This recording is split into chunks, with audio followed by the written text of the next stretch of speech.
विजय असो, भारतीय जनता पार्टीचा विजय असो, मालतीताई बाबूरावजी पाचरणे आप आगे बढ़ो, हम तुम्हारे साथ हैं. कोण म्हणता येत नाही, आल्याशिवाय राहत नाही. अमर रहे, अमर रहे, अमर रहे.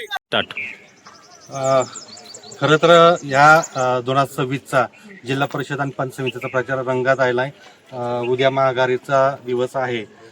कोण कोण घेते हे निश्चित नसतं, तरी अधिकृत पक्षांचे उमेदवार यांचा प्रचार या ठिकाणी शिगेला पोहोचलाय.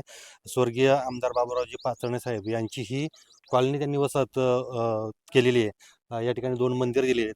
या ठिकाणी आज प्रचार आहे.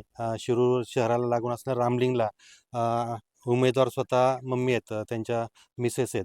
त्यानंतर या ठिकाणी भोसताई आहेत, पंचमीचे उमेदवार. उमेश भाऊ, तुम्ही काय सांगाल?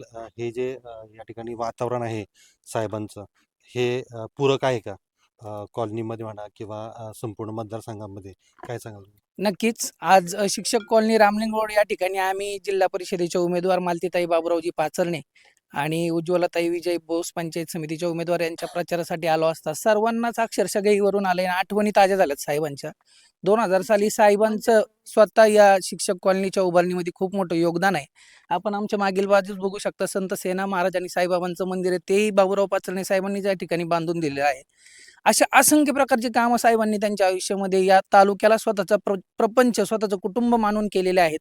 आणि नक्कीच मालतीताईंच्या रूपाने आज लोक बाबूराव पाचरणे साहेबांच्या रूपाने मालतीताईंना जिल्हा परिषदेमध्ये पाठवतील आणि भारतीय जनता पार्टीचा झेंडा या जिल्हा परिषदेवर फडकल्याशिवाय राहणार नाही. हे वातावरण तालुक्यात फिरताना आम्हाला जाणवते. आत्ताही झालेल्या तुम्ही सर्व निवडणुका पाहिल्या तर भारतीय जनता पार्टीला भरघोस यश मिळालेलं आहे.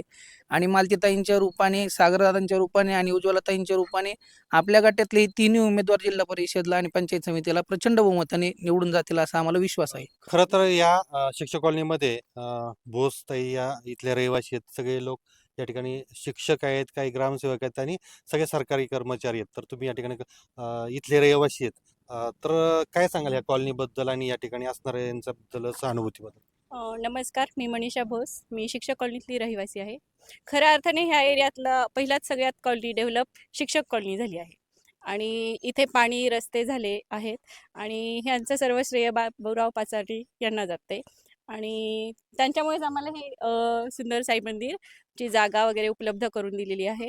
आता ते नाही आहेत, तर त्यांच्या रूपाने मालतीताई पाचरणे ह्यांना सगळ्यांनी माझ्या मते मतदान करावे. जिल्हा परिषद अध्यक्ष, जिल्हा परिषद सदस्य आणि पंचायत समिती सदस्य विजय भोस मॅडम ह्यांना मतदान करावे.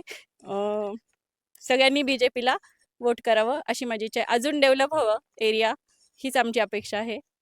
स्वर्गीय बाबूराव पाचरणे साहेबांबद्दल सर्वांचं आस्था आहे. या ठिकाणी कॉलनी त्यांच्यामुळेच वसाहत झालेली आहे आणि पहिली येणे कॉलनी ही आहे. या ठिकाणी अतिशय चांगलं वातावरण तुमचं आहे, तुम्ही सांगताय. तर साहेबांबद्दल काय आठवण सांगताल आणि तुम्ही काय सांगता या प्रचार संदर्भात?